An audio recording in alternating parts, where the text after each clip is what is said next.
आज की कक्षा बाद में शुरू करेंगे। पहले सब अपने अपने हाथ दिखाइए मुझे। गुड। बहुत बड़े नाखून कर रखे हैं आपने अपने।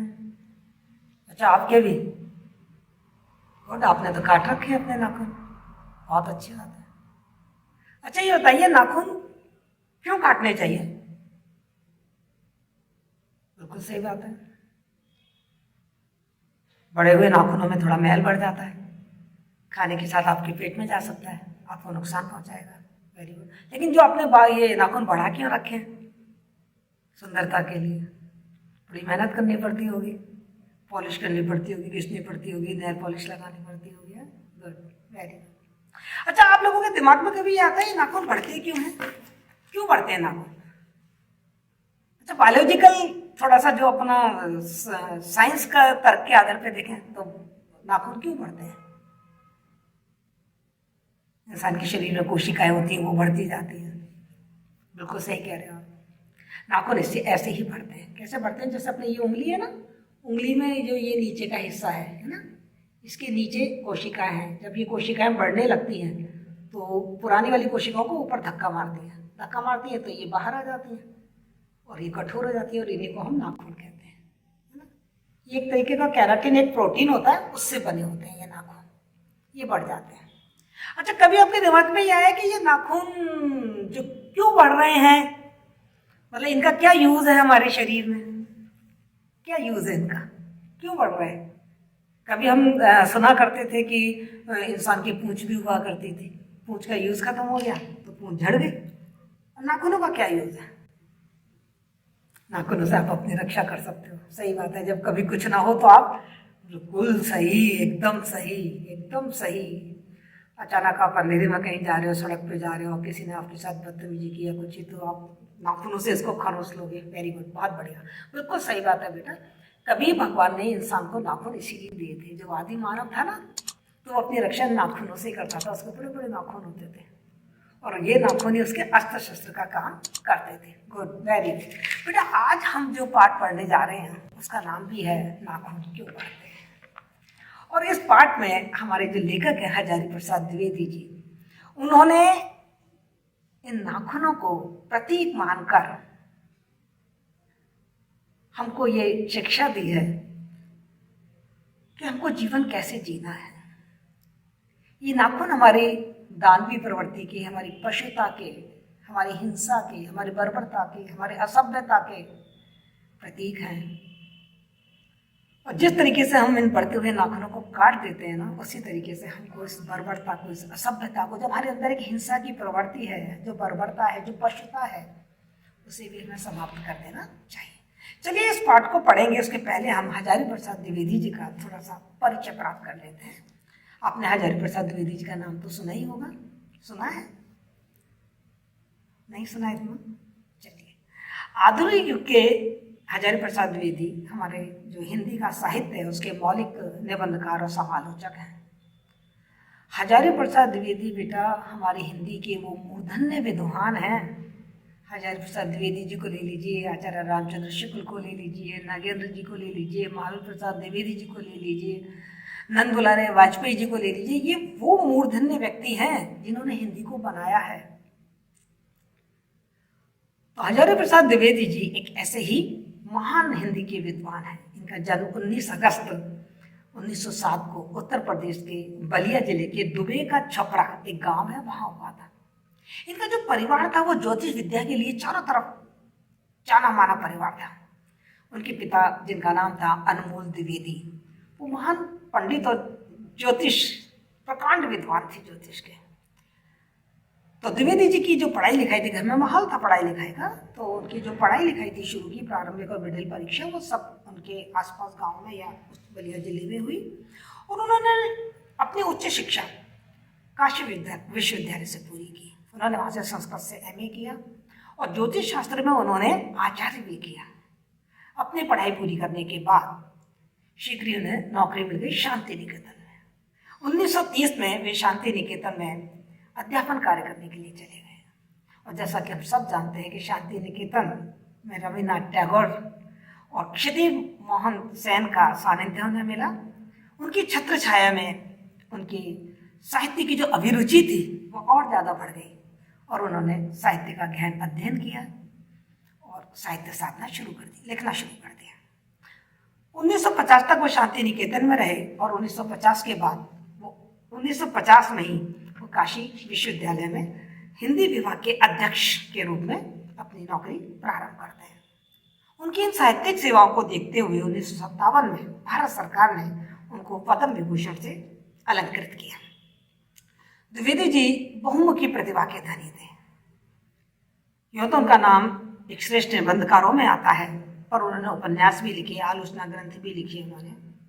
उनके प्रमुख उपन्यास बाण भट्ट की आत्मकथा है, अनामदास का पोता है, पुनर्नवा है और चारुचंद्र लेख, ये इनके उपन्यास थे। इसके साथ ही उन्होंने कुछ आलोचना ग्रंथ भी लिखे। नाथ संप्रदाय, हिंदी साहित्य की भूमिका, हिंदी साहित्य का आदिकाल, साहित्य की समस्याएं, कबीर, सूर, संदेश राशक। इसके साथ ही साथ उन्होंने कुछ ललित निबंध भी लिखे। उनके निबंध संग्रह विचार प्रभाव, विचार और तर्क, विचार विमर्श, कुटज, अशोक के फूल, कल्पलता, ये उनके कुछ निबंध संग्रह हैं। मोटे मोटे रूप में यदि मैं उनके निबंधों को बांटूं तो दो भागों में बांट सकती हूँ। एक उनके निबंध हैं जो विचारात्मक निबंध हैं और दूसरे प्रकार के जो उनके निबंध हैं वो आलोचनात्मक निबंध हैं। उनके जो विचारात्मक निबंध हैं उनको भी हम दो भागों में बांट सकते हैं। कुछ निबंध सामाजिक जीवन से संबंधित हैं और कुछ निबंध दर्शन और चिंतन की गहरी भूमि पर लिखे गए हैं। इसी तरीके से उनके जो आलोचनात्मक ग्रंथ हैं उनको भी हम दो भागों में बांट सकते हैं। कुछ निबंध उनके साहित्य के विभिन्न अंग और साहित्य की विषयों से संबंधित हैं और कुछ निबंध जो विभिन्न साहित्यकार हैं उनकी समीक्षा और मूल्यांकन करते हुए उन्होंने लिखे। तो द्विवेदी जी ने अपनी पहचान निबंधकार के रूप में ही हमारे सामने ज्यादा बनाई है और उन्होंने अपने निबंध लिखते समय आलोचनात्मक पद्धति, समीक्षा पद्धति, गवेषणात्मक पद्धति, इस तरीके की पद्धतियों का यूज करके उन्होंने निबंध लिखे। उनके निबंधों की खास विशेषता यदि हम देखें तो हमें देखने में आता है कि उनके निबंध भारतीय सभ्यता और संस्कृति के पोषक हैं। उनके निबंधों में हमें मानवतावादी दृष्टिकोण जगह जगह दिखाई देता है। जैसे कि अभी हम नाखून क्यों पढ़ते हैं, इस निबंध में भी उनकी मानवतावादी दृष्टिकोण को देखेंगे। उनके निबंधों में हमको प्राचीनता और नवीनता का समन्वय दिखाई देता है। देखेंगे हम अभी नाखून क्यों पढ़ते हैं, इस निबंध में भी कहा गया है कि सब पुराना खराब नहीं होता, सब नया अच्छा नहीं होता। मतलब बहुत कुछ नया भी में भी अच्छाई भी है, खराबी भी है, पुराने में भी अच्छाई और खराबी है, दोनों का सामंजस्य करके चलना चाहिए। उन्होंने पाश्चात्य संस्कृति और पूर्वी संस्कृति, भारतीय संस्कृति, इन दोनों के सम्मिश्रण पर भी जोर दिया। उनके निबंधों में हमें लालित्य दिखाई देता है। मतलब आप ये देखिए उनके विचारात्मक निबंध हमारे सामने हैं, आलोचनात्मक गवेषणात्मक निबंध हमारे सामने हैं, पर उन्होंने जो ललित निबंधों की एक नई पहचान दी वो हजारी प्रसाद द्विवेदी को हिंदी साहित्य में एक अलग स्थान देता है। उनके निबंधों में हमें पांडित्यपूर्ण विवेचन दिखाई देता है, तत्सम शब्दावली का प्रयोग उन्होंने किया है, सरसता है, गंभीरता है और विनोद प्रियता, जटिलापन और विज्ञात्मकता भी उनके निबंधों में हमें बहुत देखने को मिलती है। जैसे नाखून क्यों पढ़ते हैं, इस निबंध में भी हम उनकी व्यंजकता को देखेंगे कि उन्होंने नाखूनों के माध्यम से व्यक्ति की बर्बरता पर और सभ्यता पर किस तरीके से कटाक्ष किया है। वे अत्यंत गंभीर और बहुत ही गहन बात को भी इतनी सरलता से, इतनी रोचकता से हमारे सामने प्रस्तुत कर देते हैं कि कहीं भी नीरसता और शुष्कता हमें नजर ही नहीं आती। नाखून क्यों पढ़ते हैं, ये उनका ऐसा ही एक ललित निबंध है और इस निबंध में उन्होंने हमारे सामने दो समस्याएं रखी हैं। सबसे पहली बात, नाखून क्यों पढ़ते हैं, और दूसरी बात ये कि मनुष्य अपने नाखूनों को बार बार क्यों काट देता है। मैं आपको ये बात और बता दूं कि ये जो नाखून क्यों पढ़ते हैं निबंध है वो हजारी प्रसाद द्विवेदी की जो कल्पलता निबंध संग्रह है उसमें संग्रहित किया हुआ है। तो नाखून क्यों पढ़ते हैं इस निबंध में हजारी प्रसाद द्विवेदी ने आदिकाल से, जब से मानव सभ्यता और संस्कृति का उद्गम हुआ तब से लेके और आज तक की जो विभिन्न स्थितियां हैं, जो मानव विकास का इतिहास है, उस इतिहास का एक तर्क संगत क्रमवार ब्यौरा हमारे सामने प्रस्तुत करते हुए नाखूनों के माध्यम से नाखूनों को प्रतीक बनाकर, और उन्होंने जो व्यक्ति है आज का, जो बाहर से दिखने में बड़ा सभ्य और बड़ा सुशील और विकसित प्रगतिशील दिखाई देता है, उसके अंदर जो बर्बरता है, जो असभ्यता है, जो हिंसा की प्रवृत्ति है, जो बुराइयां हैं, उस पर कटाक्ष किया है। खून क्यों बढ़ते हैं? आचार्य हजारी प्रसाद द्विवेदी द्वारा लिखा गया एक व्यक्तिनिष्ठ निबंध है, जिसमें हमें प्रसाद जी की, द्विवेदी जी की जो व्यक्तित्व है वो साफ साफ दिखाई देती है।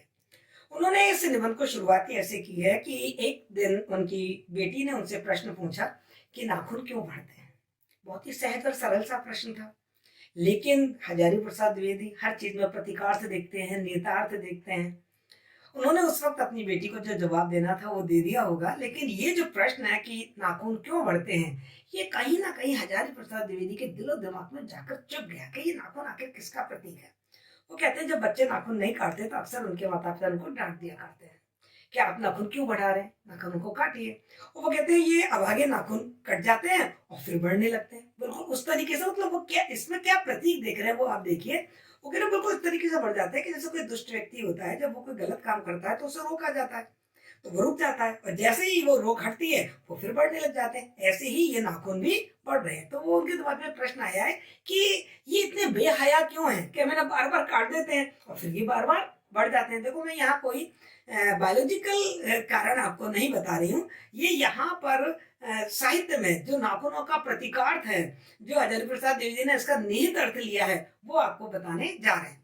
तो वो बताते हैं कि लाखों वर्षों पुरानी बात है, जब व्यक्ति आदि काल में रहा करता था, मनुष्य जंगल में रहता था, आदि मानव के रूप में था, तो उसे नाखूनों की जरूरत थी, क्योंकि उसे अपनी आत्मरक्षा करनी थी, और आत्मरक्षा के लिए उसके पास और कोई अस्त्र शस्त्र तो थे नहीं, तो उसके पास या तो दांत थे या नाखून थे। तो दांत का तो बहुत बाद में नंबर आएगा, और जो नाखून है उनसे वो पहले से ही अपनी रक्षा कर लेता था। तो इस तरीके से जो नाखून थे वो जो जूझता था, जो लोगों से प्रतिद्वंदिता थी, उनको पछाड़ने में उसके जो नाखून थे वो बहुत काम आते थे। धीरे धीरे उस मनुष्य ने नाखून के अलावा दूसरी चीजों को भी काम में लेना शुरू कर दिया, जैसे पत्थर के डेले हैं या पेड़ के तने हैं, लकड़ी है, वो भी वो शस्त्रों के रूप में काम में लेने लगा। लेखक ने कहा जैसे रामचंद्र जी की जो सेना थी, उनके पास ऐसे ही अस्त्र शस्त्र थे। फिर वो कहते हैं कि धीरे धीरे वो हड्डियों को पहना करके उसके हथियार बनाने लगा। जैसे अपने पुराणों में कहानी आती है दधीची ऋषि की, दधीची ऋषि के इसकी हड्डियों से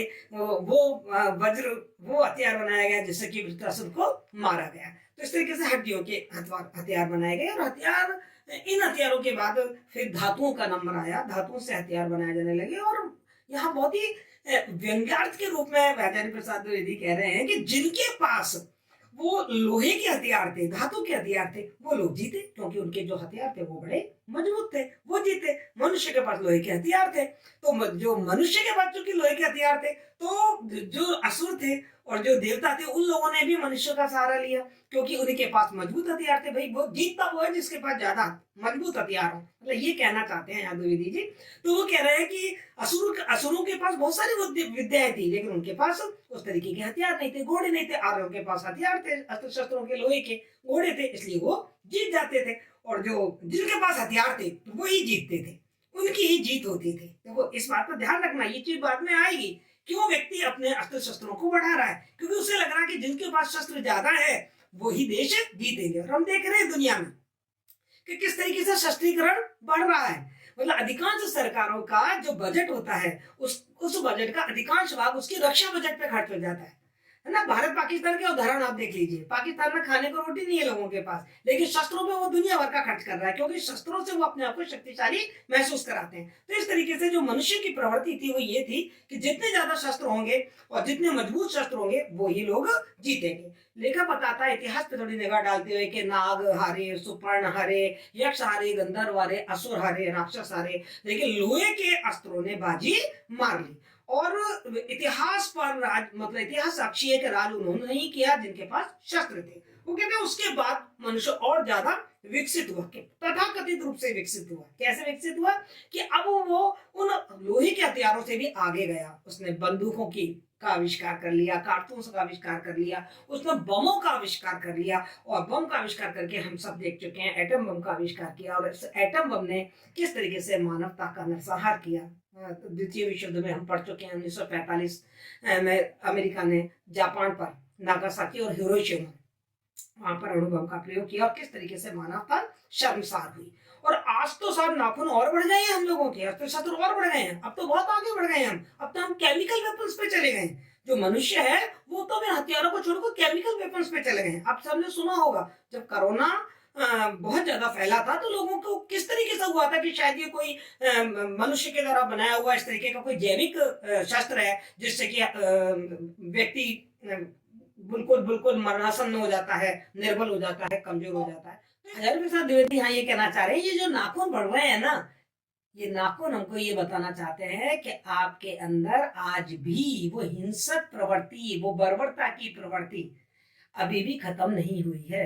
यद्यपि मनुष्य अब बहुत ज्यादा विकसित हो गया है, लेकिन नाखून बढ़ते रहने से वो आज भी आपको बार बार आपकी प्रकृति ये याद दिलाती है कि आप अभी भी वही जानवर हैं, अभी भी आप उसी तरीके से बर्बर और असभ्य हैं। लेखक कहता है कि मैं कभी कभी सोचता हूं कि आज का जो इंसान है वो अपने बच्चों को इसलिए डांटता है कि आप नाखून क्यों नहीं काट रहे। नाखून काटिए, क्योंकि आपने देखा होगा माँ बाप या स्कूल सब जगह नाखून काटे जाते हैं, क्योंकि ये सीधा स्वास्थ्य और स्वच्छता से जोड़ दिया जाता है। लेकिन एक समय ऐसा होगा कि माँ बाप अपने बच्चों को इसलिए डांटते होंगे कि तुम नाखून क्यों काट रहे हो, क्यों, क्योंकि नाखून ही उनके हथियार थे, इसलिए वो उनको डांटा करते होंगे। द्विवेदी जी यहाँ पर एक अलग ही व्यंग कर रहे हैं मनुष्य के ऊपर। वो कह रहे हैं कि आज मनुष्य बच्चों को नाखून काटने के लिए क्यों डांट रहा है, क्योंकि उसे ये सहन नहीं होता कि बर्बरता की निशानी उसके अंदर अभी भी रहे। क्योंकि नाखून होना किसकी निशानी है, असभ्यता की, बर्बरता की। अब अंदर रहे लेकिन वो प्रवृत्ति बाहर किसी को दिखाई नहीं देनी चाहिए। पर द्विवेदी जी कह रहे हैं, मैं सोचता हूँ कि मनुष्यता की बर्बरता घटी कहाँ है, उसकी असभ्यता घटी कहाँ है, उसकी पशुता घटी कहाँ है। कितने ही ऐसे मौके हैं जब हमने देखे हैं कि मतलब मैं निराश हो जाता हूँ इस बात को कि मनुष्य की मनुष्यता घटी नहीं है बल्कि बढ़ती जा रही है। मतलब कि जितनी बार भी मैं मनुष्य के नाखूनों को देखता हूँ तो मैं निराश हो जाता हूँ। मुझे लगता है कि मनुष्य की पशुता को कितनी बार भी काटा जाए पर वो मरना नहीं जानती। कहीं ना कहीं किसी ना किसी रूप में हमको मनुष्य की पशुता दिखाई दे ही जाती है। यहाँ पर द्विवेदी जी भारतीय संस्कृति की एक खास विशेषता की ओर संकेत कर रहे हैं। वो कह रहे हैं कि भारत की संस्कृति की एक विशेषता है कि कितनी भी अधोगामी प्रवृत्ति हो, कितनी भी बुराई हो, कितनी भी बुरी या पतनोन्मुख प्रवृत्तियां हो, आदतें हो, हम लोग उसको खींचकर मनुष्योचित बनाई देते हैं, मनुष्य के अनुकूल बनाई देते हैं। अब क्योंकि यह जो नाखून है वो पशुता की निशानी है, लेकिन कहते हैं कि हमारे यहाँ, हमारे भारत में ऐसे कई उदाहरण हैं। आज से लगभग कुछ हजार साल पहले तक को कहते हैं कि बादशाह का जो कामसूत्र है उसमें ये संकेत मिलता है कि मनुष्य ने अपने नाखूनों को काफी सजाना और संवारना शुरू कर दिया था।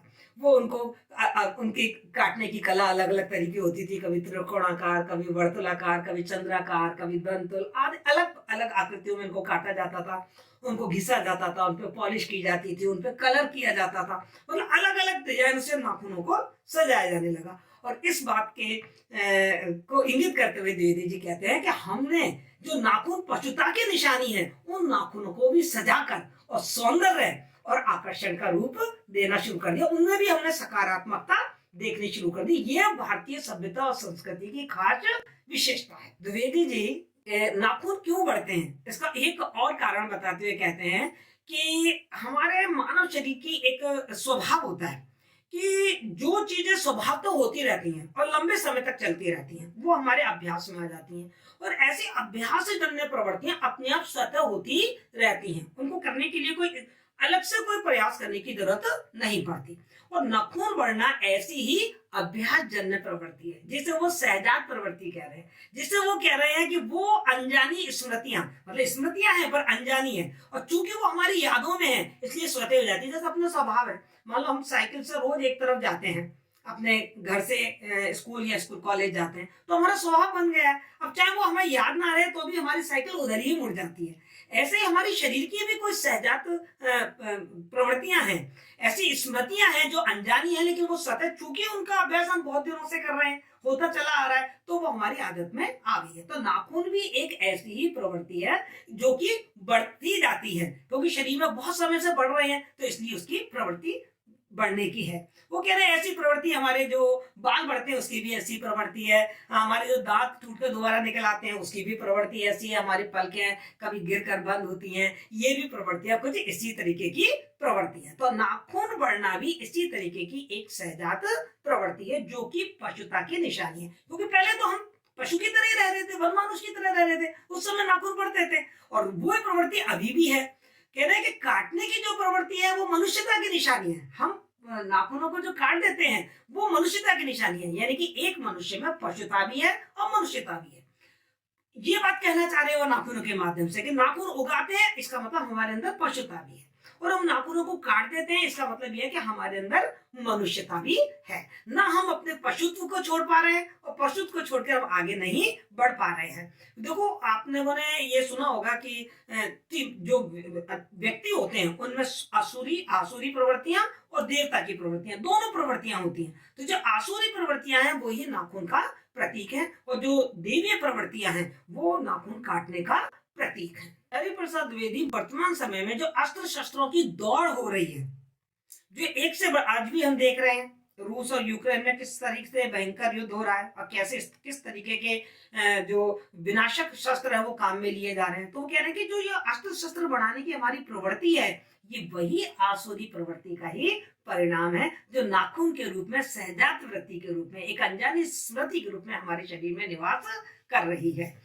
आगे वो एक चीज फिर भारत की सभ्यता संस्कृति की एक विशेषता वो और बता रहे हैं। वो ये बता रहे हैं कि एक शब्द है इंडिपेंडेंस। भारत को आजादी मिली 1947 में, उसको हम कहते हैं इंडिपेंडेंस, है ना, ये अंग्रेजी का शब्द है। इस इंडिपेंडेंस का मतलब है किसी के अधीन ना होना, अधीनता का अभाव। डिपेंडेंट मतलब किसी पे निर्भर होना, और इन आगे आ गया तो उसका विलोम शब्द है, यानी कि अधीनता का अभाव। लेकिन हम हिंदी में उसको कभी भी अधीनता का अभाव नहीं कहते। हम हिंदी में इंडिपेंडेंट शब्द के लिए क्या काम में लेते हैं, उसका अनुवाद नहीं करते हैं, उसके लिए हम शब्द यूज में लेते हैं स्वतंत्रता, स्वाधीनता, स्वराज। वो कहते हैं देखा ये क्यों है, क्योंकि भारतीय सभ्यता संस्कृति में शुरू से ही एक प्रवृत्ति रही है कि हम कभी भी अपने आप को इस तरीके से, मतलब बंधनों से मुक्त, एक स्वच्छंद जीवन जीने की जो प्रथा है वो भारतीय सभ्यता संस्कृति में कभी भी नहीं है। हम लोग इंडिपेंडेंट नहीं हो रहे हैं, मतलब अधीनता का अभाव नहीं है, अधीन रहना चाहते हैं। पर किसके अधीन रहना चाहते हैं? स्वयं के, खुद के अधीन रहना चाहते हैं। हम अपनी बुराइयों पर, अपनी कमियों पर खुद नियंत्रण करना चाहते हैं। कोई क्यों हमारी बुराइयों को दूर करे? स्थायी परिणाम तो जब मिलेगा ना जब हम खुद अपनी बुराइयों को, खुद अपनी कमियों को नियंत्रित करके और उनको मिटाएं, तब वो जड़ से मिटेंगे। तो कहते हैं भारतीय सभ्यता संस्कृति की ये बहुत एक पुरानी परंपरा है जो हमारी भाषा में आ गई है, अनजाने ही आ गई है। देखो वही कह रहे हैं कि आजादी के समय में या आजादी के बाद हमने इंडिपेंडेंट शब्द नहीं अपनाया, जबकि और सब जगह हमने अंग्रेजों की नकल करी, अंग्रेजी भाषा की नकल करी, उन शब्दों को हमने प्रयोग में लिया। लेकिन इस शब्द के लिए हमने स्वतंत्रता शब्द का प्रयोग किया, इस शब्द के लिए हमने स्वाधीनता शब्द का प्रयोग किया। क्यों? क्योंकि हमारी सभ्यता संस्कृति में जो एक प्रवृत्ति थी स्वतंत्रता खत्म करने की, अपने अधीन रखने की, हम अपने आत्मबल से आत्म नियंत्रण रखते हैं, आत्म संयम रखते हैं। ये जो हमारी संस्कृति की जो विशेषता थी वो अभ्यासगत होने के कारण, सहजात प्रवृत्ति होने के कारण, अनजानी स्मृति होने के कारण हमारी भाषा में चली आई, और हमने इंडिपेंडेंट शब्द के लिए स्वाधीनता या स्वतंत्रता जैसे शब्द को ही काम में लिया। एक बात और स्पष्ट कर देना चाहता है कि मैं भारतीय सभ्यता संस्कृति की जो प्राचीनता है, जो उसकी गौरवशाली परंपरा है, उनकी तारीफ कर रहा हूँ। जैसे मैंने दो जगह तारीफ कर दी। एक तो ये कि हमारी भाषा में जो आत्मबंधन, आत्म संयम की भावना थी वो भाषा के रूप में हमारे यहाँ स्वतंत्रता के रूप में हमारे सामने है। मैं इसका मतलब ये नहीं है कि मैं ये कह रहा हूँ कि प्राचीन बातें सारी सही हैं या नई बातें सारी खराब हैं। जैसे कि कालिदास ने कहा है कि सब पुराने बुरे अच्छे नहीं होते और सब नए बुरे नहीं होते। बिल्कुल, जो बुद्धिमान व्यक्ति होता है वो कैसे काम लेता है कि जो पुराना है और नया है उन दोनों का अध्ययन बहुत बारीकी से करता है, और जो अच्छा है चाहे वो पुराना हो चाहे वो नया हो, जो अच्छा है अपने विवेक से उसको स्वीकार कर लेता है। वही व्यक्ति बुद्धिमान है और वही व्यक्ति उत्कर्ष की तरफ, वही व्यक्ति उन्नति की तरफ, प्रगति की तरफ चलता है। ये हमारी भारतीय सभ्यता संस्कृति की जो प्राचीन भारतीय सभ्यता संस्कृति है उसका एक मूल तत्व है। द्विवेदी जी कहते हैं कि हमारे भारत में बहुत सारे बाह्य आक्रमण हुए और बाहर की बहुत सारी जातियां, शक हैं, हूण हैं, कुषाण हैं, तुर्क हैं, अरबी हैं, बहुत सारे लोग हमारे भारत में आए और काफी उनमें लड़ाई झगड़े हुए और बाद में वो प्रेम पूर्वक साथ साथ रहने भी लगे। क्यों क्यों रहने लगे साथ साथ? क्यों? हमारी सभ्यता संस्कृति का एक प्रमुख गुण है सामंजस्यता। हमने सबको अपना लिया, अपने अंदर समा लिया और दूसरों की चीजों को हमने सहज स्वीकार कर लिया। वो कह रहे हैं जितनी भी जातियां हमारे यहाँ आई, जितने भी संप्रदाय, जितने भी समुदाय हमारे यहाँ बने, उन सब समुदायों में एक बात बहुत कॉमन थी। वो आदर्श क्या था कि हम सब अपने आप को अपने ही बंधनों में बांध के रखना चाहते थे। यहां पर द्विवेदी जी बता रहे हैं कि मनुष्य और पशु में क्या अंतर है।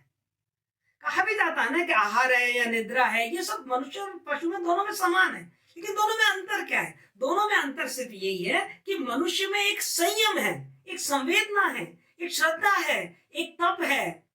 वो अपने ही जो उसके जो बंधन है, वो अपने ही बंधनों से अपने आप को, अपनी श्रृंखलता को, अपनी जो स्वच्छंदता है उसको वो बांध कर चलता है। इसलिए वो पशु से दूर रहता है, इसलिए वो पशुता से दूर रहता है। वो कहते हैं ये किसी विशिष्ट धर्म या समुदाय का धर्म नहीं है।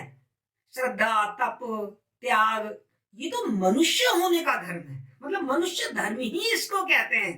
वो कहते हैं हमारी सभ्यता संस्कृति में जो ये मनुष्यता है, गौतम बुद्ध को ले लो आप, चाहे हमारे पुराने वेदों को ले लीजिए, चाहे महाभारत को ले लीजिए, हर जगह हमने अक्रोध को या क्या कहना चाहिए दूसरों के ऊपर अत्याचार करने वाली जो चीज है उन सबको हमने त्याज्य माना है।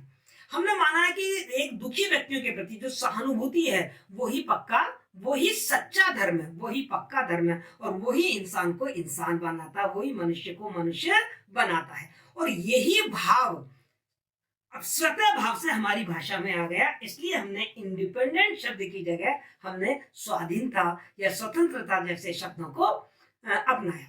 फिर यहाँ पर वो एक संकेत कर रहे हैं कि हम लोग इतने अधिक विकसित हो गए हैं, भारतीय सभ्यता संस्कृति के भी कुछ ऐसे प्रभाव हैं जो हमारे जीवन में आ रहे हैं। कभी कभी एक प्रश्न मेरे दिमाग में आता है कि आखिर इंसान को सुख कैसे मिलेगा। मतलब ये देखिए, या तो जीवन का सबसे परम लक्ष्य है सुख की प्राप्ति करनी। हम सब लोग जी रहे हैं, क्यों जी रहे हैं? आनंद की प्राप्ति के लिए, सुख प्राप्ति करने के लिए। ये अलग बात है कि हर इंसान की सुख प्राप्ति की परिभाषा अलग है, पर वास्तव में ये तो हम सब जानते हैं कि एक सीमा पे जाकर धन हो, भौतिक सुविधाएं, ये हमको सुख नहीं प्रदान करते।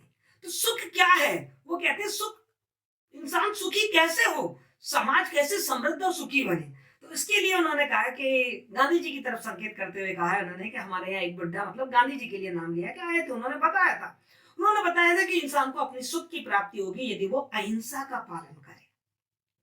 और यदि वो अहिंसा का पालन करता है तो उसमें दया, करुणा, क्रोध का अभाव, इस तरह के गुण उसमें स्वतः ही आ जाएंगे। पर वो कहते हैं मैं हैरान हूं कि जिस व्यक्ति ने अहिंसा का संदेश दिया और जो मनुष्यता की परिभाषा को इतनी गहराई में जाके समझ पाया, जिसने मनुष्य की वास्तविक चरितार्थता को हमको समझाया कि वास्तव में मनुष्य की चरितार्थता है क्या, वास्तव में मनुष्य की मनुष्यता है क्या, कि वो किसी के प्रति बर्बर ना रहे, सभ्य ना रहे। मतलब मनुष्य किसको कहें? जिसमें मनुष्यता हो, मानवता हो, जिसमें मानवोचित गुण हो, तो दूसरों को कष्ट ना रहे, जो दूसरों के साथ दया और परोपकार और सहानुभूति का व्यवहार करे, संवेदनशील हो, वो मनुष्य है। उसी मनुष्य को गोली मार दी गई। वो कहते हैं फिर आसुरी शक्तियों की जीत हुई, यानी कि नाखून बढ़ने की जो प्रवृत्ति है उसकी जीत हुई। बात करते हैं हम नाखून काटने की, लेकिन हमारे जो नाखून है वो बढ़ते ही जा रहे हैं, अर्थात हमारी जो आसुरी और हिंसक प्रवृत्तियां हैं वो बढ़ती ही जा रही हैं। जी कहते हैं कोई दिन ऐसा भी आ सकता है कि हमारे नाखून बढ़ना बंद हो जाए। जिस तरीके से हमारी पूंछ जड़ गई क्योंकि अब पूंछ का हमारा उपयोग नहीं है, उस तरीके से ऐसा भी हो सकता है कि कभी नाखून बढ़ना बंद हो जाए। और जिस दिन नाखून बढ़ना बंद हो जाएगा, मान के चलिए उस दिन से मनुष्य की जो पशुता की प्रवृत्ति है वो भी खत्म हो जाएगी। ऐसी आशा द्विवेदी जी करते हैं कि कभी मनुष्य पूर्ण मनुष्य बन जाएगा, उसके अंदर बर्बरता और असभ्यता नहीं रहेगी। ऐसा समय कभी आ सकता है, लेकिन द्विवेदी जी कह रहे हैं कि जब तक ये समय आए तब तक मैं बच्चों को यह संदेश देना चाहता हूं कि मनुष्य के भीतर की जो पशुता की निशानी है उसे बढ़ने नहीं देना है। नाखूनों को काटना ये पशुता को काटने जैसा है। और ये ध्यान रखिए कि मनुष्य के अंदर एक पशुता की प्रवृत्ति है जो बढ़ती है, लेकिन उसको बढ़ने ना देना ये मनुष्य की इच्छा है। जैसे नाखून अपने आप बढ़ते हैं, इसके लिए हमें कोई प्रयास नहीं करने पड़ते, पर नाखूनों को हम अपनी इच्छा से काटते हैं। तो इसी तरीके से पशुता की प्रवृत्ति हमारे अंदर बढ़ेगी, क्योंकि देखो आपने सुने होंगे 3 गुण होते हैं, सत्वगुण, रजोगुण और तमोगुण। हर इंसान के अंदर होते हैं ये गुण। तो जो रजोगुण है, जो तमोगुण है, वो हमको पार्श्विक प्रवृत्तियों की तरफ लेके जाएगी, लेकिन उस पर आत्म नियंत्रण करना, उसे रोकना, ये हमारे आत्मबल की शक्ति है। ये हमारी अपनी इच्छा है कि हम उस पशुता की प्रवृत्ति को नहीं बढ़ने दें। और आप यह ध्यान दीजिए, हमारे समाज में जो माता पिताओं की तरह शिक्षा दी जाती है, की तरफ से जो शिक्षाएं दी जाती हैं, टीचर्स की तरफ से जो शिक्षाएं दी जाती हैं, संत महात्मा जो उपदेश देते हैं, या समाज की बुराइयों को रोकने के लिए सरकार की तरफ से जो कानून बनाए जाते हैं, वो सब क्या है?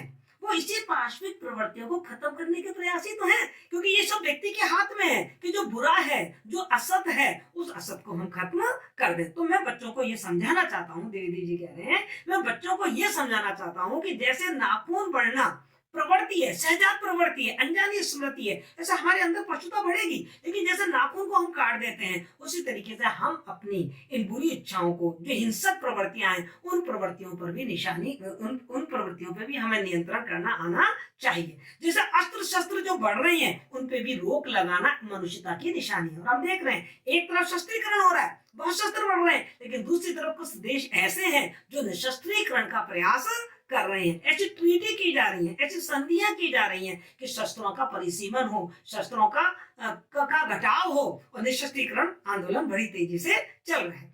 तो पूरे निबंध को पढ़ने के बाद जो निष्कर्ष निकला, जो मुझे समझ आया कि द्विवेदी जी हमसे क्या कहना चाहते हैं, वो ये है कि द्विवेदी जी ये कह रहे हैं कि भाई पार्श्विक प्रवृत्तियां, दुष्ट प्रवृत्तियां, नकारात्मक भाव, ये मनुष्य में स्वाभाविक रूप से पैदा हो जाते हैं, क्योंकि उसका जन्म आदि मानव से हुआ है। आदि मानव के विकास के रूप में हम आ जाए हैं, ये स्वाभाविक है, होती हैं। लेकिन इन पर रोक लगाना, स्वयं नियंत्रण करना, आत्म संयम से इनको खत्म कर देना, ये भी मनुष्य की एक प्रवृत्ति होनी चाहिए। बिल्कुल ऐसे ही जैसे नाखूनों को बढ़ने को हम रोक नहीं सकते, बढ़ेंगे वो, लेकिन हम उनको काट देते हैं। जब वो बढ़ते हैं तो माँ बाप डांटते हैं, इन्हें काटिए। इसी तरीके से हमारी यदि गलतियां बढ़े, हमारी दुष्टताएं बढ़े, हमारी पशुता बढ़े, तो माँ बाप को, टीचर्स को, जो समाज के बड़े लोग हैं, उनको हमें रोकना चाहिए, डांटना चाहिए, हमें थामना चाहिए, और हमें सही रास्ता दिखाना चाहिए। द्विवेदी जी यहाँ बच्चों को ये भी शिक्षा देना चाहते हैं कि देखो बच्चों, जो घृणा का भाव है, ये जो नकारात्मक भाव है, कई बार वो कोई सिखाया नहीं जाता, कोई हमको सिखाता नहीं है, लेकिन ये स्वतः ही हमारे अंदर ये वाली भावना आ जाती है। लेकिन जो पशुता की द्योतक है, लेकिन हम संयत होकर, संयम रख के, अपने मनोभावों को सकारात्मक प्रवृत्ति की तरफ करके उन पर नियंत्रण कर सकते हैं। ये मनुष्य का अपना धर्म है। उनका मानना यह है कि अभ्यास और तप से ही हमें जीवन में सफलता प्राप्त होगी। वहां यहाँ वो सफलता और चरितार्थ का अंतर भी स्पष्ट करते हैं। वो कहते हैं सफलता क्या है? सफलता यह है कि हम अपने छल से, अपने बल से, अपने धोखे से, अपने भौतिक सुख सुविधाओं के माध्यम से जो प्राप्त हमें करना है, हम प्राप्त कर लेते हैं, उसे कहते हैं सफलता। लेकिन चरितार्थता क्या है? चरितार्थता है कि जब हम अपने अभ्यास और तप के बल पर अपने लक्ष्य को प्राप्त करें। चरितार्थता है प्रेम में, मैत्री में, त्याग में, और अपने को सबके मंगल के लिए बिल्कुल निष्प्रह भाव से समर्पित कर देने में ही चरितार्थता है। तो वो कहते हैं नाखूनों का बढ़ना मनुष्य की उस सहजात प्रवृत्ति की निशानी है, उसका परिणाम है जो हमें सफलता की तरफ लेके जाती है। मतलब नाखून बढ़ रहे हैं यानी कि हम बाह्य जो साधन है, जो भौतिकता है, जो छल और बल है, उसके द्वारा सफलता की प्राप्ति चाहते हैं। नाखून बढ़ना इस बात का प्रतीक है। लेकिन हम नाखूनों को काट देते हैं, ये इस बात का प्रतीक है कि हम अपने ऊपर संयम रख के, अपने आत्म बंधन के फल से एक अपना जो लक्ष्य है, उस लक्ष्य को प्राप्त करना चाहते हैं और यही प्रवृत्ति हमको चरितार्थता की तरफ लेकर जाती है। आखिर में हजारी प्रसाद द्विवेदी यही कहते हैं कि कमबख्त नाखून बढ़ते रहें लेकिन मनुष्य उनको काटता रहेगा। ये उनका सकारात्मक एंड है कि पशुता कितनी भी बढ़ती रहे पर मनुष्य उसके सामने हथियार नहीं डालेगा। वो प्रयास करेगा जिससे कि जो अमानवीयता है, अत्याचार है, शोषण है, जो दूसरे के ऊपर अत्याचार हो रहा है, उस सबको खत्म करने के लिए मनुष्य प्रयास करता रहेगा। और हमने देखा है कि बहुत अत्याचार हुए पर कोई ना कोई ऐसा महापुरुष पैदा हो जाता है जो उस पशुता को खत्म करने की कोशिश करता है। तभी तो दुनिया जिंदा है, वरना दुनिया जिंदा थोड़ी रहती। दुनिया में जो अच्छाई है वो भी कम नहीं है, बहुत अच्छाई है। और वो अच्छाई निशानी है कि हम अपने नखूनों को काट देते हैं, अर्थात हम बुराइयों को खत्म करके और अच्छाइयों को बढ़ाने की बात करते हैं। और यही मनुष्यत्व है। इस पूरे निबंध का यही उद्देश्य है। हजारी प्रसाद द्विवेदी हमको यही समझाना चाहते हैं कि मनुष्यत्व क्या है, इंसान होना क्या है, अपनी पशुता को घटाना, कम करना, उसका विनाश करना, और मनुष्य हो तो मनुष्योचित व्यवहार करना ही मनुष्यता है। इस बात को उन्होंने नाखूनों का उदाहरण देके उसको प्रतीक के रूप में प्रयोग में लेके हमको ये बात समझाने की कोशिश की है। मुझे आशा है आपको ये निबंध बहुत अच्छे से समझ में आया होगा। फिर भी आपके जो भी